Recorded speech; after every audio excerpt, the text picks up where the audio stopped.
here she goes, this little Singer Modern Quilter.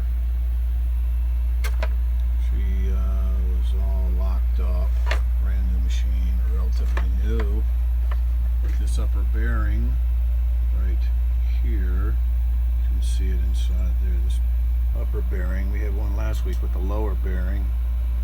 This one, get my pointer in here. This is the upper bearing right here.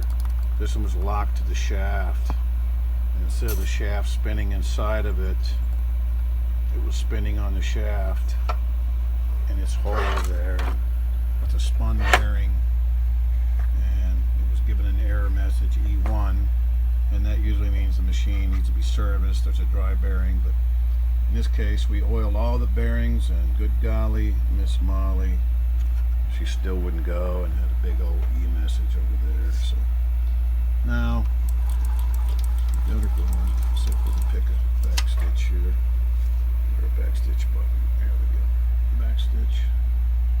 So get it right.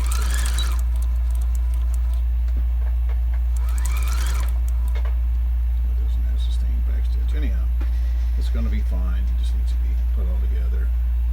Well, if I can just figure out how all these screws go, man, that's going to be awesome. That's an old mechanic's joke. I know where they go.